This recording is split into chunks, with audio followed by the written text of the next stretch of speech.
I'd like to welcome you to tonight's talk. Just briefly, this is the first in a series of talks that the Green Party of New York State has organized. Our next one is going to be on June 24th. That's Tuesday, June 24th. And actually, I'll be speaking on eco-socialism, what it is, and why capitalism is causing the end of the world and the climate catastrophe. But we can talk more about that at the end. What I'd like to do right now is begin to introduce our guest speaker, Asher Ross. Asher is going to be speaking on the situation here in New York State and nationally in terms of immigration and immigrant rights and the attacks on immigrants that have been coming from the Trump administration over the last 6 months, and what's being done here in New York and what can be done, right? As an organization, the Green Party supports immigrant rights and is works as much as we can against the Trump and the Biden administration's kind of bipartisan policy of attacks on immigrants and the laws that have been passed over the last couple of years that have been pretty draconian, and the deportations that have been happening. So I won't take too much time except to say, if you're interested in getting involved with the Green Party of New York, that you should join our mailing list. You can go to gpny.org to do that.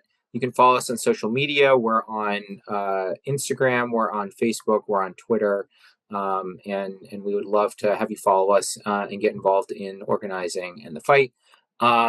So without further ado, I'm going to introduce Asher Ross, who is the senior strategist for the New York Immigration Coalition. And I will let him describe what's going on in terms of immigration policy in New York State and nationally in 2025. Great. Thank you so much, Peter, and thank you all for having me. As Peter mentioned, my name is Asher. I use he, him pronouns. I'm based in New York City, and I actually work for NYIC Action, which is the C4 sister organization of the New York Immigration Coalition. So I'm going to start off by just talking about a little bit about New York's immigrant population and some of the issues that affect it. I'm going to talk about the New York Immigration Coalition, what it is, who it is, and what it does. And I'm also going to then go to the real majority of this is going to be about what's at stake in New York State right now, politically in particular, and what people are doing to fight for immigrant justice, for immigrant rights under this Trump administration. So first of all, I just want to note that New York State has about 4.5 million foreign-born residents, and that's about 23% of the population. So an extremely large immigrant population in New York. If you include the children of immigrants, first generation Americans, there's actually close to 8 million immigrant New Yorkers. So almost 40% of the population in New York is immigrants, foreign born, or the children of foreign born residents. So really, we have a problem already before Trump, whereas 40% of the population are in immigrant communities, but much less than 40% of the budget is allocated and is benefiting those communities, and much less than 40% of our elected officials are from those communities and look like those communities. So we already have a problem with fair representation in the state, but also we have ongoing social economic issues that affect these communities that are specific to them. Just want to note that New York, really, we often talk about how we have the most diverse immigrant population of any state in the country. So there's one or two more that have more density of immigrants, but in New York, we have immigrant communities from every continent and numerous, language diversity, cultural diversity that comes from our immigrant community. So the New York Immigration Coalition was founded in the 80s and really is one of the largest immigrant justice advocacy organizations in the country. and like I said, representing the most diverse immigrant communities in the country. The NYIC is composed of over 200 grassroots community organizations that are across the state from Buffalo to Suffolk. And these are many different types of organizations, very small ones that do provide services, direct service provision to their constituency. We have large ones that advocate around specific nationalities as well as specific issues. For instance, domestic workers, delivery workers, farm workers, refugees, etc. So there's many different types of organizations, large and small. There's also even other advocacy organizations that do similar things, but locally, on the local level across the state. So the NYC really has that diversity and breadth across the state that's unlike any other immigrant advocacy org in the state. So just want to mention that this and the New York Immigration Coalition has a 501c4 sister organization, and that means that and I work for that organization, NYSC Action, and we actually can endorse and support candidates and take part in partisan politics in elections. Um, and so I'll talk a little bit later about what we do at the NYSC Action, but really, in short, we vet candidates for office. We often, help recruit and support people who would like to run, come from immigrant communities. We also have an endorsement process each year where we have a questionnaire and a policy platform pledge for anyone who's seeking the endorsement of NYSC Action. And this is to really be able to vet candidates and identify the best candidates who are really allies and champions for immigrant justice.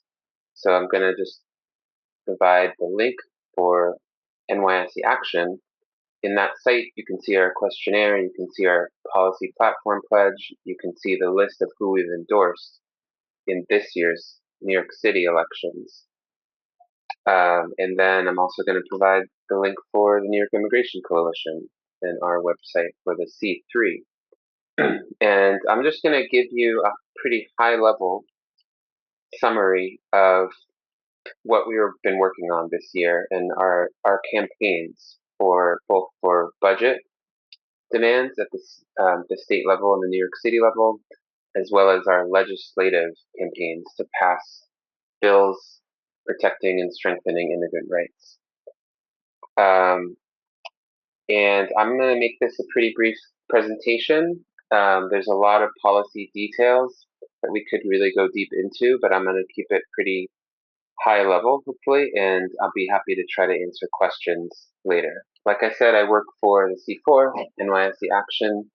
I am not a policy expert, but, I am around the work. I work with colleagues who are, and they do organizing, they do policy work, they do fundraising, and they do communications are really the areas of work for the NYSC. So I have absorbed a lot of this information and hopefully can give you a good and informative presentation on it. So first of all, obviously we are in a new and very scary and um, a very hostile environment politically with the Trump administration, which ran on the anti-immigrant platform, probably the most anti-immigrant federal administration that we've had ever. And I probably don't need to tell you a whole lot about the deportations that have happened so far in this administration, the activity by the ICE agency, and the overall climate that they've created. With illegal deportations, kidnappings, even even U.S. citizens, but also targeting immigrants. And this has actually there's been a really major uptick even in the past few weeks. We've seen ICE adopting new tactics of ambushing people at their just regularly scheduled court hearings. This happened in Buffalo. It happened in New York City already in the past month, and it seems to just continue to increase week by week. And of course, we've seen crackdown on certain protesters, on people with just exercising free speech, but it was targeting non-citizens and threatening them with deportation. So I'm sure that everyone is well aware of all these sorts of developments. And really, what I want to focus on is how this political landscape at the federal level makes it more important than ever to strengthen and protect our state's protections of immigrants. So, in other words, we have a sanctuary state with sanctuary state policies. Um, and we also have those policies for New York City, and we call ourselves a sanctuary city. And really, right now, all of those policies are under threat. Trump is threatening to strip states of federal funding if they have sanctuary policy, cities as well. And really, there right now, from the advocacy point of view, there's a rush to pass stronger legislation and get more money in the budget to protect our state policy and make it Trump proof, so to speak. Let's try to make our state and city Trump proof. Excuse me. Um, so the legislation and budget demands that I'm going to tell you about are really all following those themes and along those lines. So first of all, at the state level, the New York Immigration Coalition has several really key policy legislative priorities. And one of the biggest ones is called the Care for Immigrant Families campaign. And I should actually be able to tell you what the acronym fully stands for, but basically it's access to legal representation is what the Care for Immigrant Families campaign is seeking to accomplish and to pass. Right now, it's more important than ever that we get strong legal services, and that means providing free legal services, free lawyers to people who are facing immigration court proceedings and even deportation. This is one of the best ways that we can really defend immigrant rights in this moment more than ever. So that campaign has actually been something that advocates have worked on for years and won a lot of really great success with.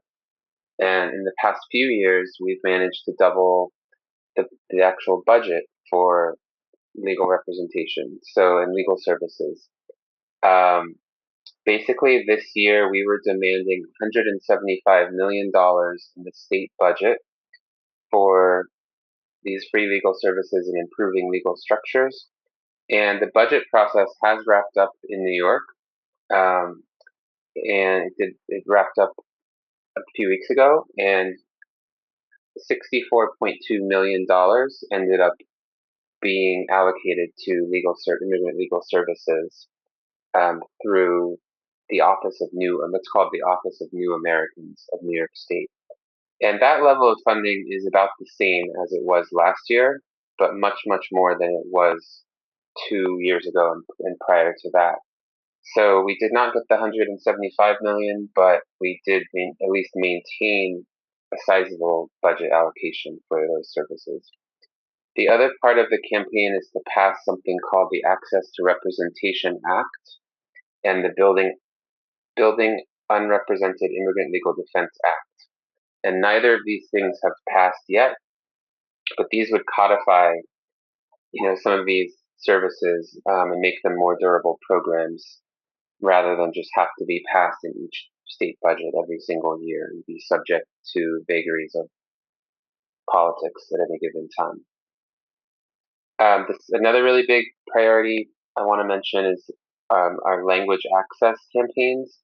Basically, this is to ensure that people have translation for all city and state services, for state services in this instance, and regardless of language proficiency, that everyone is able to access the services they need and are entitled to. So we actually were able to win 2.3 million in the budget that's been allocated to the Office of Language Access, and this is less than the 10 million that we were asking for, but it's still considerable. Another state campaign I'll mention, I don't want to go into it too much, is the Working Families Tax Credit. And this is to expand tax credit for working class people that would combine the Empire State Child Credit, Earned Income Tax Credit, and a dependent exemption into a bigger and better tax credit for working families. It's not actually specific to immigrants, but it would affect millions of immigrants. And we fought for this in coalition with a lot of other progressive organizations. But it hasn't passed yet. It could pass this year, but it hasn't happened yet.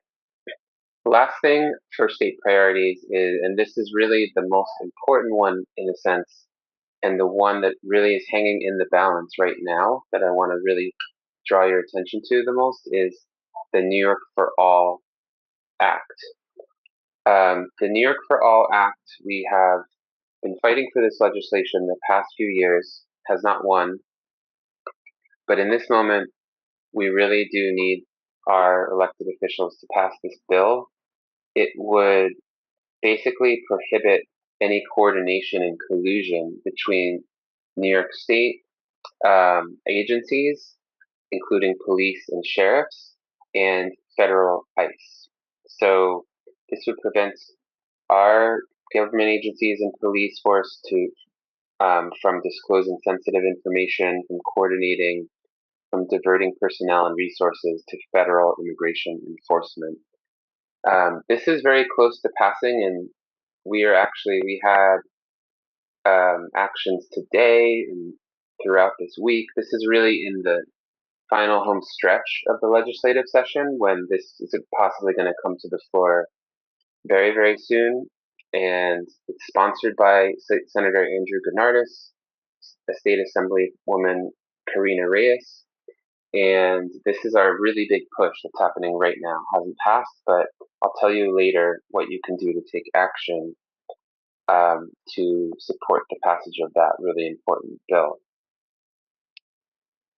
So I want to talk about, lastly, basically, the last topic that I have before we have question and answer, and I share some more information through links, is about what is going on in the New York City immigrant advocacy world, and what the NYC is focused on right now. So similarly, in many ways, like sort of mirroring our state agenda is our city agenda, which is winning major expansion in the city budget for immigrant services of various kinds. I'll mention some of them. And also several bills that are before the city council for immigrant rights as well. So just really briefly, because I know this is a lot of numbers and it's a lot of policy stuff, and I want to leave time for discussion and we can really get to what people are most interested in.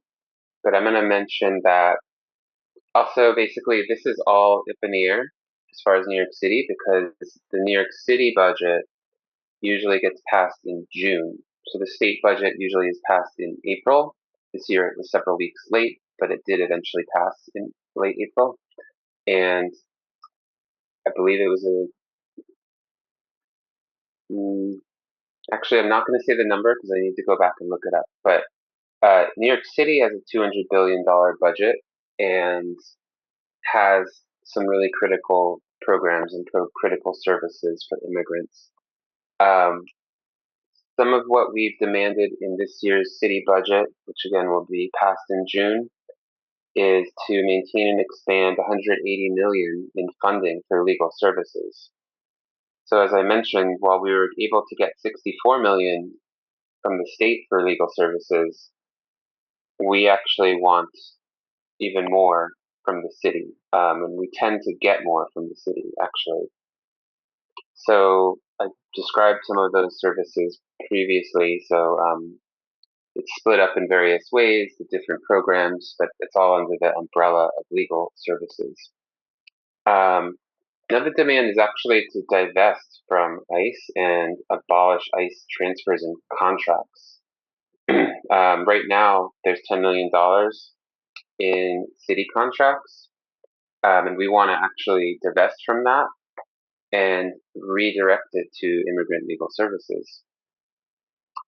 And as far as ICE and coordination with ICE, New York for All was the bill at the state level, but there's actually several bills at the city level which would hold agencies accountable for coordinating with ICE and sort of have penalties for that, and also bills to restrict ICE coordinating with the New York City Police Department and the Department of Corrections. So that's what's going on at the city as far as ICE. There are a slew of things that we have been fighting for that are to ensure economic justice for immigrant communities. All sorts of things from funding for Department of Youth and Community Development, um, discretionary funds for adult literacy programs for non-English proficient residents, expanding childcare,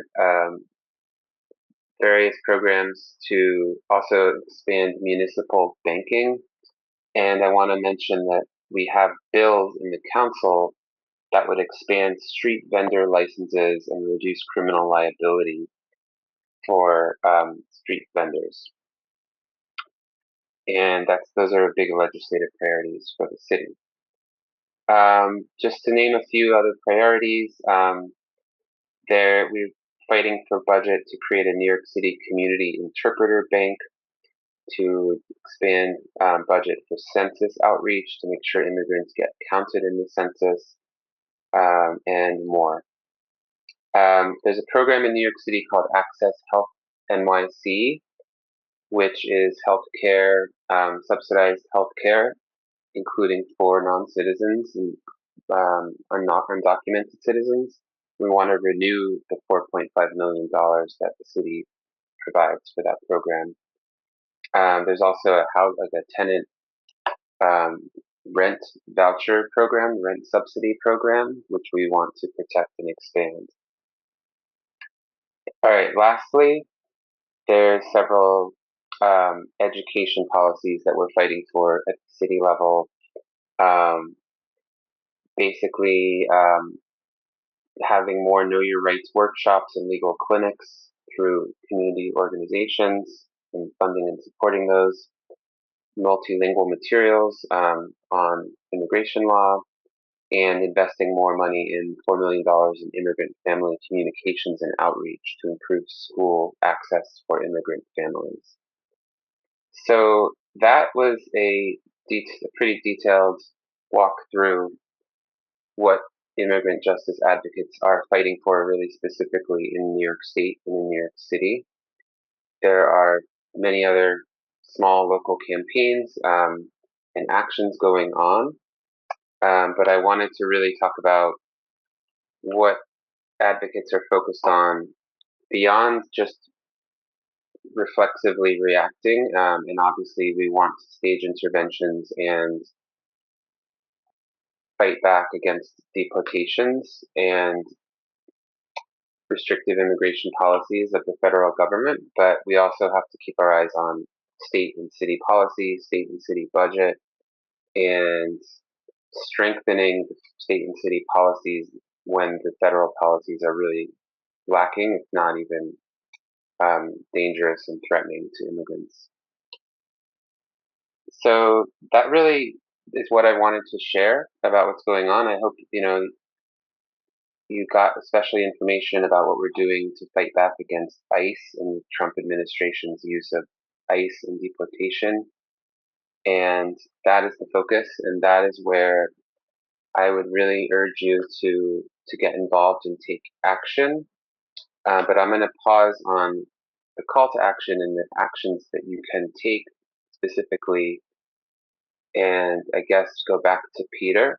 I don't know if you want to do Q&A or how you want to open up the discussion.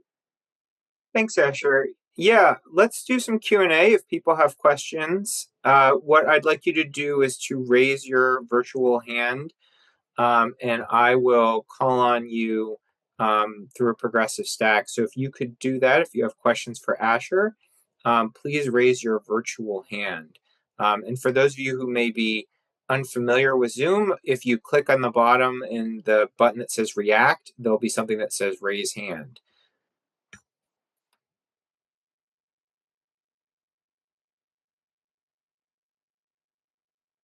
Okay. The first question is from Leonard. Leonard, go right ahead. Please unmute yourself.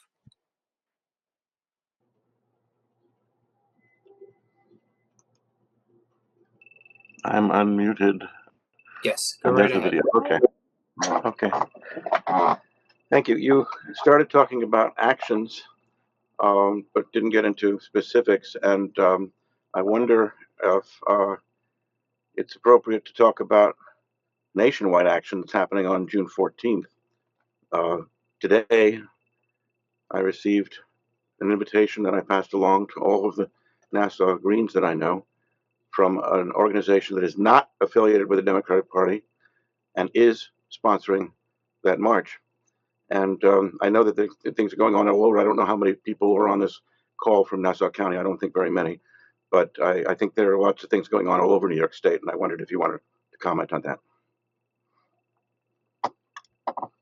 Yeah, so what I can say about that is that the NYIC is really involved in national coalitions with other immigrant orgs in other states and participates in actions that are in DC, and that are, bringing lots and lots of people on buses to DC.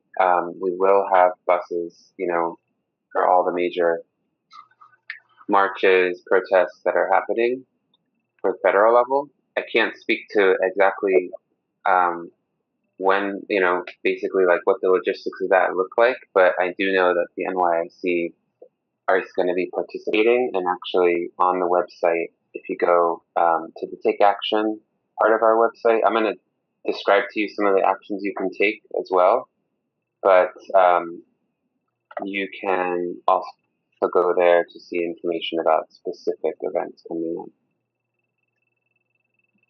But we would fully support, direct engagement with federal elected officials, with, protests in DC as well. Thank you.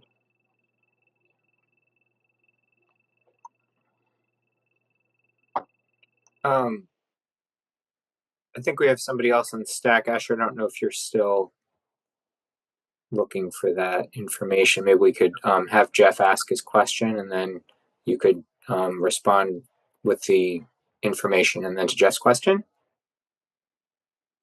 Yeah, quick question. I noticed that it's all New York City based, but do you have anything for Long Island? My colleagues at work, one of my colleagues is in danger, received a letter of immigration saying because he came here without documentation, even though he has his card now, they're threatening to take him out, even though he has his business. Second thing is, can you speak a little bit louder? I can barely hear you. And can't there be other actions like what they did in Tennessee a few years ago? They surrounded the ICE agents and prevented a detention from happening. Can we form some kind of, it says we have the right to form, it's not what you call, I guess it's called well-regulated militia. We go around, we do an alert, we call each other when we spot ICE agents. We call up and we all, whoever's available, we all get together, we follow them to where the house is, and we surround it. Could that be possible too as an action? Thank you. Sure. So as far as Long Island, we do have staff in Long Island. We have member organizations in Long Island. We have an office in Hempstead as well. So there's a lot of strong immigrant advocacy and community organizations in Long Island. I know that there's one, for instance, named Sepa Mujer, which is in Suffolk, um, which is a Latino community organization, and that's one of the strongest members of the NYC. There's the Elmont Cultural Center is another major one that we work with a lot. And there's a list that can actually provide you the list of our membership out there if you're interested. So generally what we do is know your rights, we trainings, we take people on buses from Long Island and everywhere else in the state to Albany for lobby days and for direct action as well. And so there's a lot of activity on Long Island. I don't work there, so I can't speak a lot more to it. But I can tell you that there's a lot of strong orgs that are part of the NYC and that are heavily involved in it. As far as the emergency response for ICE, that's a really important question because many people have been, since Trump was inaugurated, people want to know what they can do for emergency response. And sporadically, there have been effective responses with people, showing up to try to defend their immigrant neighbors. However, we don't really we haven't had a systematic program at the NYSC because we really haven't had enough information to respond and be on site, be on the spot. And we don't know when and where these incidents are going to happen. So this is the challenge that a lot of advocacy organizations and social justice organizations are facing is how do you respond when it's being done really surprising surprises that we can't really accurately predict. However, in the past few weeks we've seen this, for instance, a pattern and a lot more ICE activity in the state. I mentioned ICE raiding, or rather showing up at courtrooms and ambushing people at courtrooms. And so actually believe we will be rolling out a program in ways you can get involved with showing up at these immigration court with the regular routine proceedings that happen at immigration court, where ICE has now shown this new pattern of showing up and um, arresting people there. So we don't have a real program to offer you right now. Just want to be really upfront and clear, but you can expect to see more soon. And sporadically, we have, when possible, definitely shown up to protest and shown up to when there's an incident with ICE. But we really, it's a game of sort of cat and mouse and catch up, and we are really racing to do whatever we can, whatever is possible to protect immigrants, particularly undocumented immigrants. Okay, thank you. Gloria, I think you're next. Yes, thanks. A couple of points. One quick question would be, what is the $10 million contracts with the NYPD and Department of Corrections? What are they? The other thing is, it was like, we often say we're a sanctuary city. Other cities are saying that. It seems like, is that enough anymore? Is that coming? I mean, I know they're trying to change that. Trump makes these kinds of threats, but the question is, I almost feel like what does the sanctuary city really mean? What protections are there? I kind of know them, but it's been so long that we just say that and take for granted. I think it may be good to hear from you more specifics. And then I guess tagging on to what Jeff said, I remember during Trump's first presidency, there were these huge rallies where we were standing in front of trucks. I mean, the whole incidents over Rockbeer to be able to keep him from being deported. There was a lot of actions around that. I feel like not only, Asher, your point of it's like we don't know because it's stealth kind of taking of people, but my experience is probably,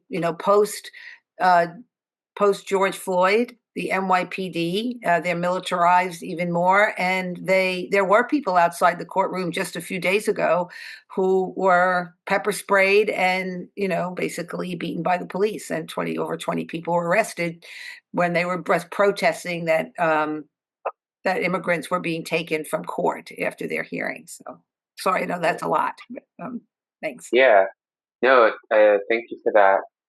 What I can say is that, yes, in the first Trump administration, there was more, it's a large scale activity. In fact, one of the biggest things that the NYC was very heavily involved with and helped lead was the JFK protests in response to the Muslim ban under Trump, which really galvanized and really launched a sort of era of advocacy and resistance, and coalesced a lot of people around this movement, around the issues around the NYC even specifically. So was involved in like helping to organize lawyers, legal defense, as well as bodies of people to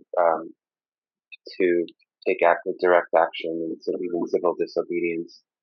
We really are trying to coalesce a coalition now again to do similar action, and it's been harder with the tactics used under this administration by ICE, is what I can say.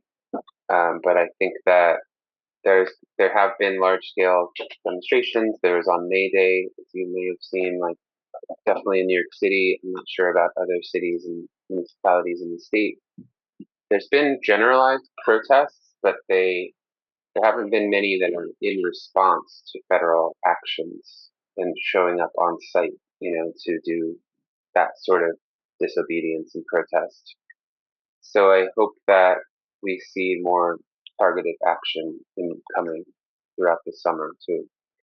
And as far as the 10 million in contracts, I don't have the details on it, but I could dig in. I could send them after this, and maybe you guys could distribute it to attendees via email. I can go and speak to my colleagues who can provide the information and the links and other resources about that. I think I answered or I addressed. Yes, I think I asked you also about Yes. sanctuary cities and what that really Oh means. yeah. And where are our So yeah, limits now? Right. what does it mean? What is a sanctuary city policy? So really it means two things: is no coordination with ICE, and it means providing a social safety net and support and legal services, including legal services for immigrants, for the undocumented. And we did see in the first Trump administration that the mayor of New York City, at least, and even I believe the governor as well at that time, definitely had lead, if nothing else, had strong rhetoric, and was really refusing vocally to coordinate with ICE, especially the mayor of New York City at that time. And now under this administration, we know it's a very different situation. And New York City mayor, I won't go all into it in depth, but Mayor Eric Adams has allowed ICE to be active in the city. He's talked about making Rikers into basically a gulag for undocumented immigrants facing deportation trials, and really entertained and to some extent allowed a lot of this federal activity to go on and to be in coordination with law enforcement in New York City. And I think that's really what violates the sanctuary city policy, and that's what the policy is about. And we want to restore it and strengthen it. All right. Kathleen, please unmute. Hey everyone, a couple of things. I know Chicago and a number of other cities have formed what they call rapid response groups, and they're basically organized by the communities themselves. They use Signal or some other form of rapid communication, and they just have people who are lookouts in the community where ICE is most likely to attack, at the courthouse, at schools where it's likely, and then they are also connected with lawyers. And so I think if people are interested, you can do that, whether you have organized it yet or not. It's something that can be done with the community and with organizations like yourselves. But I think people should, interested in doing that kind of action. That's one way to organize, and it's a good way for people who do have status to support those who are undocumented and who are being attacked. And my second, this one's more of a question, is I've been working with some of the people with CUNY and SUNY who are doing sanctuary campuses, and working really hard to provide know your rights information, and also demand that the campuses protect their students. Stony Brook on Long Island, if I'm not mistaken, is one of the campuses involved.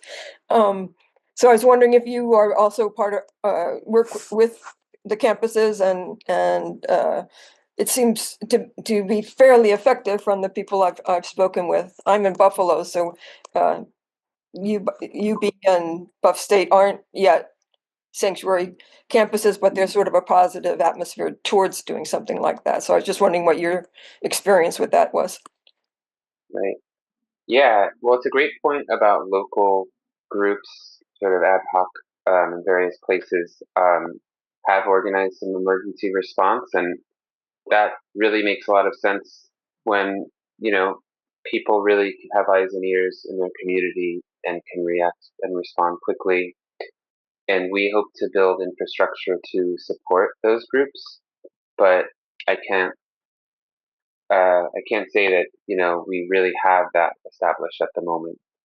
But it is definitely important for local groups to do this. What we do is, and our focus really has been on this new expansion of our Know Your Rights programs, where we really have roots and have membership organizations with deep relationships and roots in their community. And we are hosting in many languages and many, for many nationalities across the state, a really expanded Know Your Rights program, which educates immigrant New Yorkers about how to conduct interactions with ICE. And we do flyering in these communities. We do educational events on a really large scale. But I also want to mention that even that activity has put a target on community organizations, including the NYSE, which has received a letter from the federal government saying that they could strip the 501c3 status from the organization for obstructing federal policy and federal laws. And they have served these similar letters to many of our member organizations. So the Chinese American Planning Council, for instance, has been directly threatened. And we would not want to see this whole infrastructure of community organizations and community support and all the services that we have helped provide just vanish overnight. And so on some level you have to proceed with caution, and that's an unfortunate reality of the nonprofit sort of system that we live under, that certain things that nonprofits can do and that we can't do, or it would really risk and put communities actually in even more jeopardy in some cases. The college, the sanctuary campus, I certainly have read about it and followed it, and it's a really great development, but I can't speak more to it than what you had said. And I think that NYSC is involved in this, certain regions in the state, but I can't speak more to it. But I can go back and get more information about it later and share it with you guys. Are there other questions for Asher? Don't be shy.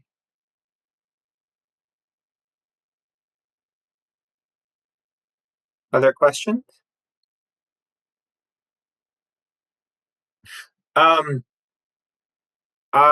If there aren't any questions currently, we can hold on for a second. I was going to speak briefly, actually.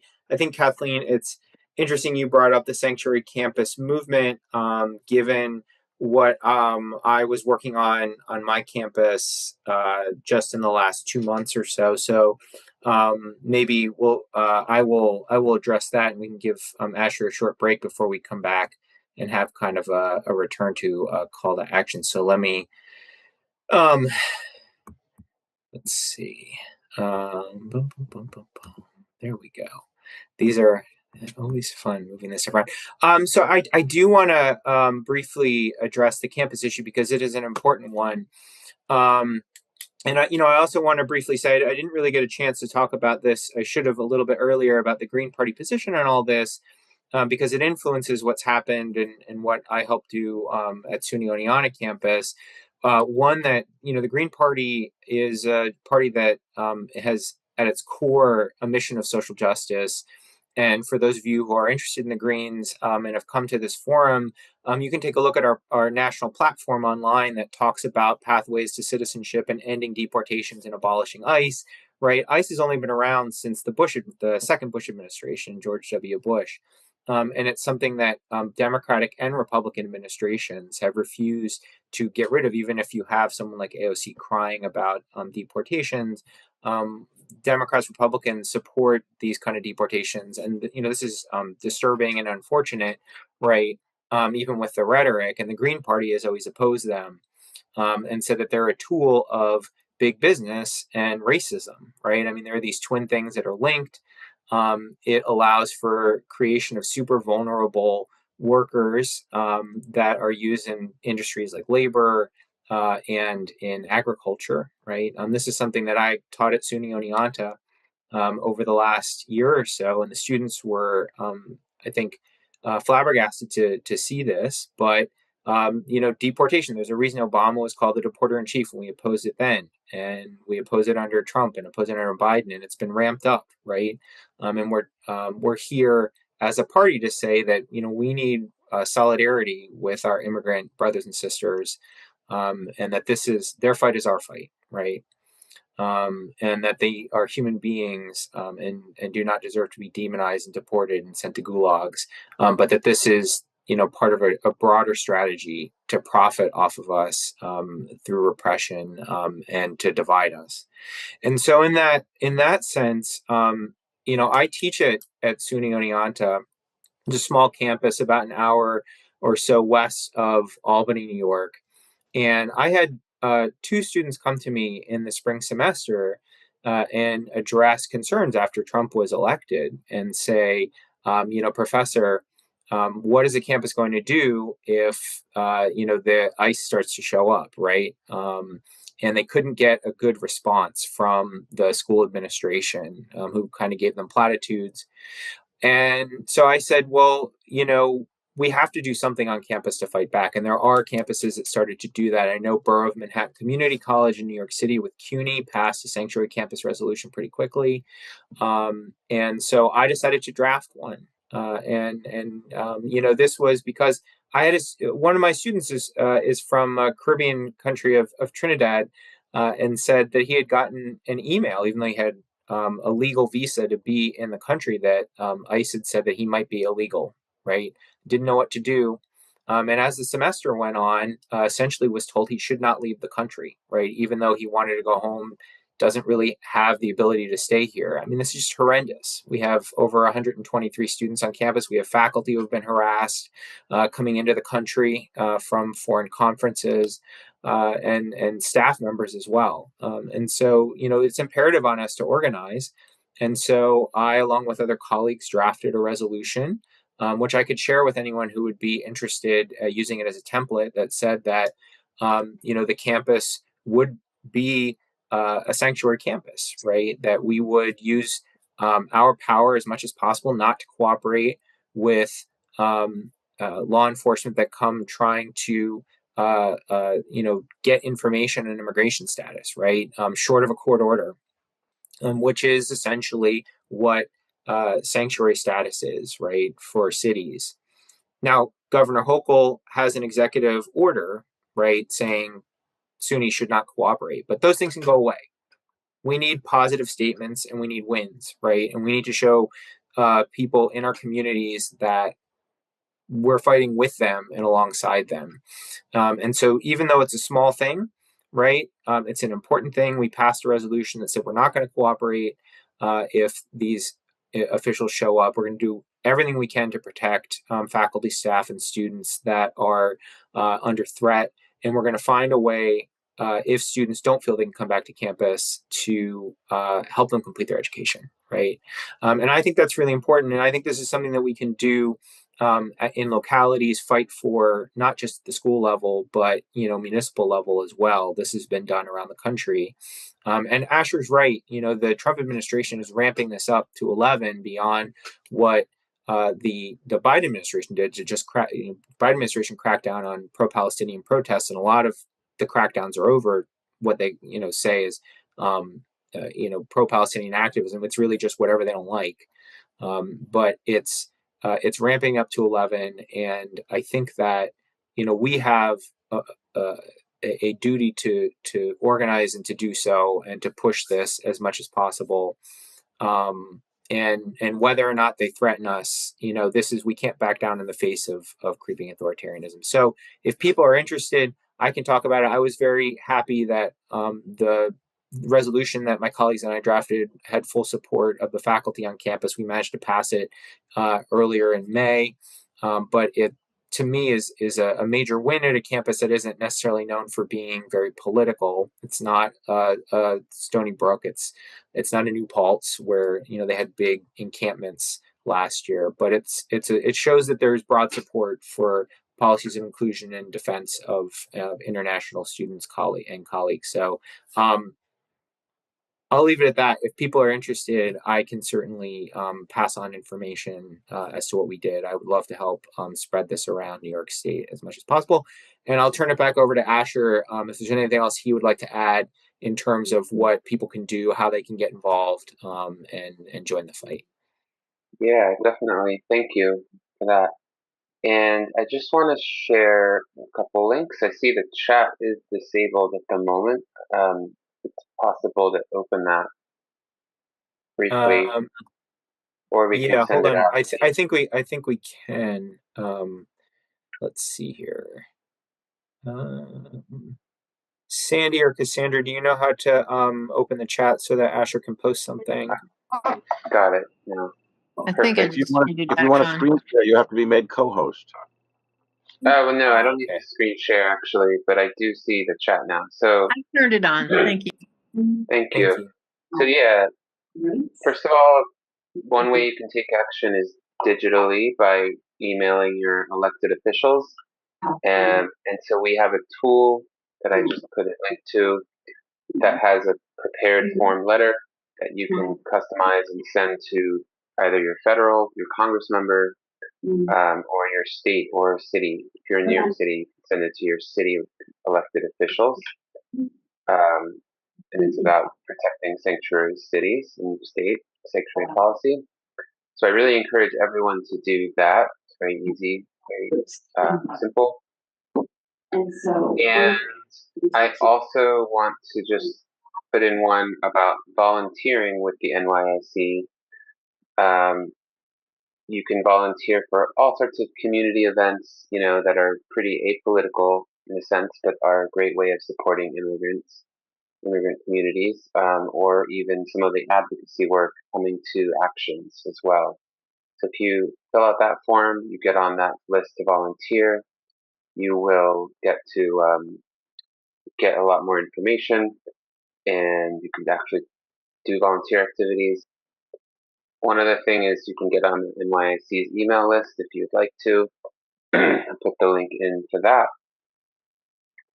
And the last thing is if you are in New York City, you can see the candidates for office this year for city council, district attorney, and borough presidents that the NYC Action endorsed.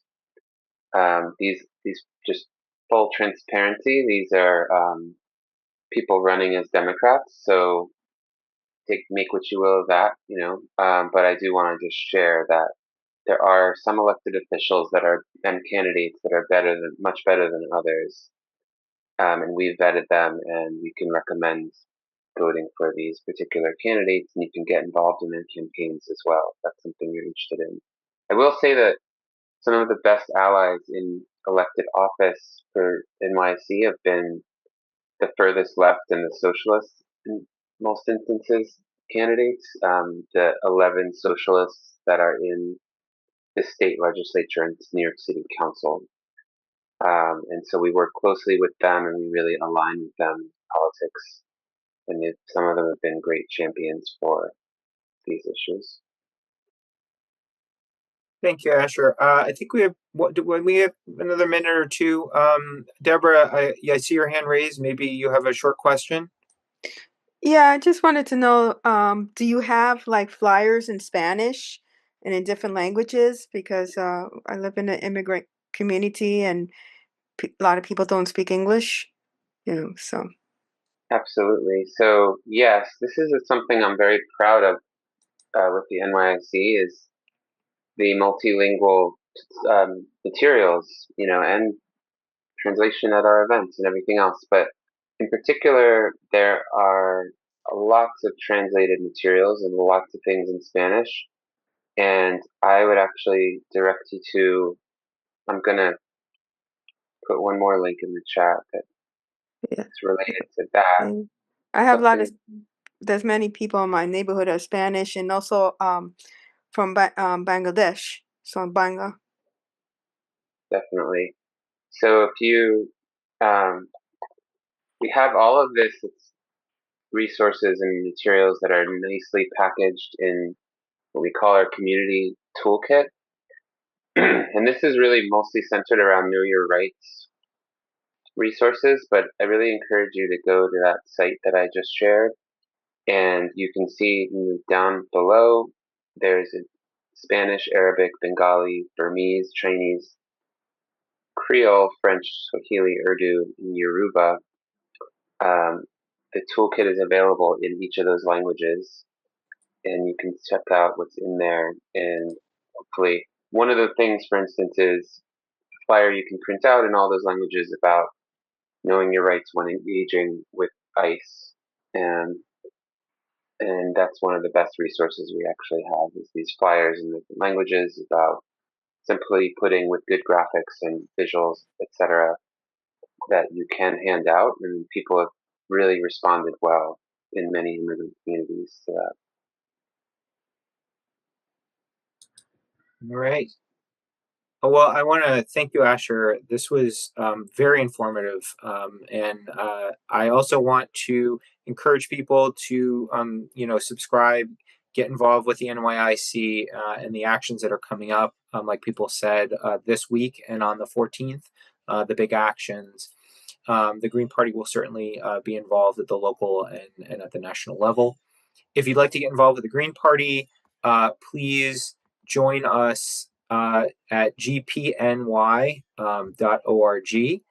And you can find us on social media. We're on Facebook, we're on Instagram, we're on Twitter or X, and I believe we even have a TikTok, although I'm not sure how active we are. But please join us. Please join our mailing list, gpny.org. And as I said at the beginning, we're going to have another talk on June 24th. That's Tuesday, June 24th, just a couple weeks from now, where I'll be discussing what eco-socialism is, and the talk is titled "The End of Capitalism or the End of the World?" ? So we will see you hopefully then, and hopefully you have a nice evening. Thank you. Thanks so much. Solidarity.